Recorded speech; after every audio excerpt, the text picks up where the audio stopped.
అందరికీ నమస్కారం. ఇప్పుడిప్పుడే రెండు తెలుగు రాష్ట్రాలకు సంబంధించిన వెదర్ రిపోర్ట్ వచ్చిందండి. వీడియోలోకి వెళ్ళి పూర్తి వివరాలు తెలుసుకోబోయే ముందు మీరంతవరకు మన ఛానల్ని సబ్స్క్రైబ్ చేసుకోకుండా చూస్తూ ఉంటే దయచేసి సబ్స్క్రైబ్ చేసుకోండి. వీడియోని మాత్రం లైక్ చేసి సపోర్ట్ అయితే చేయండి. ఇక లేట్ చేయకుండా టాపిక్ని చూస్తే తెలంగాణ రాష్ట్ర వ్యాప్తంగా పలు ప్రాంతాలలో ఇవాళ నుంచి 15వ తేదీ వరకు తేలికపాటి నుంచి మోస్తరు వర్షాలు కురుస్తాయని హైదరాబాద్ వాతావరణ కేంద్రం వెల్లడించింది. రేపు ఉమ్మడి ఆదిలాబాద్, ఖమ్మం, భద్రాద్రి, మలుగు, భూపాలపల్లి, సూర్యాపేట, నల్గొండ, మహబూబాబాద్ జిల్లాలలో అక్కడక్కడ ఈదురుగాలులతో కూడిన వర్షాలు పడే అవకాశం ఉందని హైదరాబాద్ వాతావరణ కేంద్రం వివరాలు వెల్లడించింది.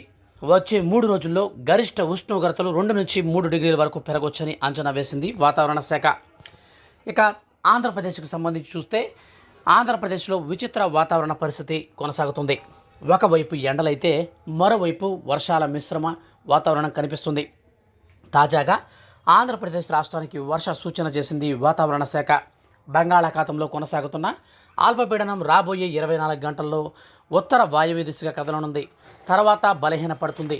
ఈ ప్రభావంతో రాబోయేటువంటి 4 రోజుల పాటు వర్షాలు పడే అవకాశం ఉంది. అయితే బలహీనపడడంతో దీని ప్రభావం అంతగా ఉండదని తెలుస్తుంది. అయితే ఇప్పటికే 2 రోజులుగా చెదురుముదురు వర్షాలు పడుతున్నాయి. ఈ జిల్లాలలో ఈ రోజు నుంచి బంగాళాఖాతంలో ఉన్నటువంటి అల్పపీడన ప్రభావంతో ముఖ్యంగా అల్లూరి సీతారామరాజు, శ్రీకాకుళం, పార్వతీపురం మన్యం, విశాఖపట్నం, అనకాపల్లి, కాకినాడ, విజయనగరం, తిరుపతి, చిత్తూరు జిల్లాలలో తేలికపాటి నుంచి మోస్తరు వర్షాలు పడే అవకాశం ఉందని వాతావరణ శాఖ అంచనా వేసింది.